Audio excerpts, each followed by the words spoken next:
yeah, to pick up where I kind of left off in Please. this breakdown of meaning, Yes.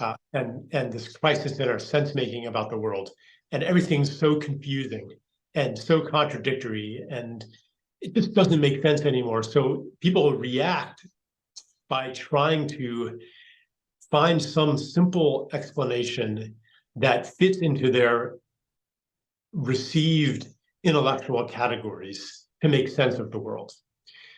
And one of the most psychologically satisfying is to simplify things by identifying one cause for all of the problems.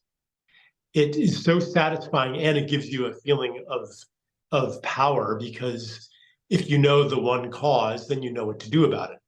So you see this all across the political spectrum. The locating of all of the problems with American democracy onto the person of Donald Trump. And if only we stop Trump, everything will be okay. We saw this during COVID, when we have this decades-long accelerating epidemic of chronic disease and ill health. And we have no idea what's causing it, no idea what to do about it. Well, I mean, I have an idea, but as a culture, we have no idea. Correct.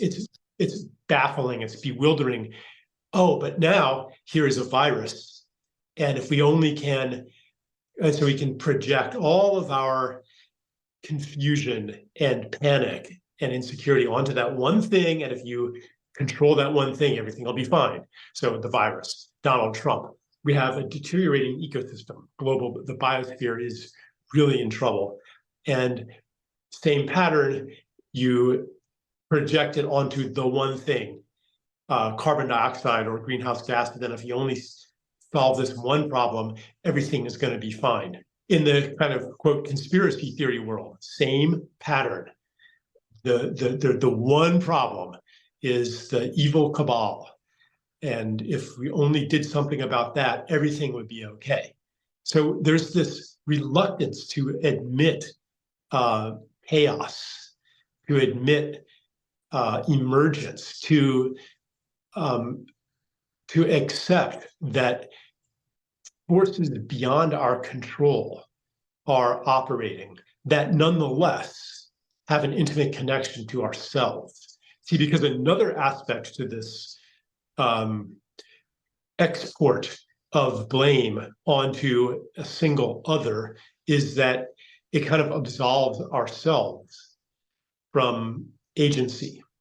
And it's actually a subtle kind of victim mentality. Yeah.